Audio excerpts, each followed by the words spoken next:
My best friend's ex is the reason he committed and I truly dislike her and pray hell exists so she can rot there. Part 2.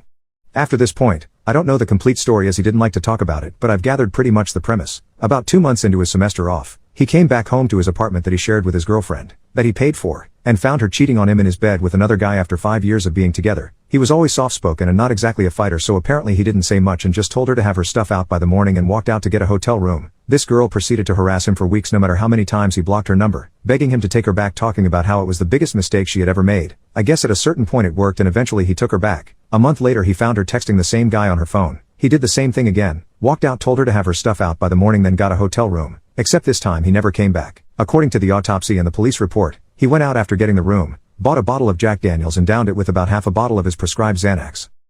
In his self-destruction note, he told me to not blame myself because there is nothing I could have done. He said that I was the only constant in his life and that his decision to end things was strictly because he couldn't take any more hurt and that's all he expects from the world at this point. I don't know why he didn't call me and I cry every time I think about how that if I could go back in time to April 14th, if I just would have called him he would still be around today. I effing hate him for not calling me. I don't know how he could do this to me. I looked up to him so much and he was always the person who inspired me to try my hardest and be the most loving and kind person I could be. I miss him so much and I just want to wake up from this nightmare. The effing worst part is that unbeknownst to me, he for some reason had a will where I am the sole beneficiary. He left me $33,000. Like it was an effing gift I was supposed to be thankful for. Like I would effing want it for some reason. I want my brother back, I don't want the money. I don't know he could think that any amount of money would be equivalent to his presence in my life, and if he was alive I would effing punch him in his mouth for even considering that. I'm sorry if this is word vomit. I'm effing crying and can't sleep and didn't know anywhere else where I could post this.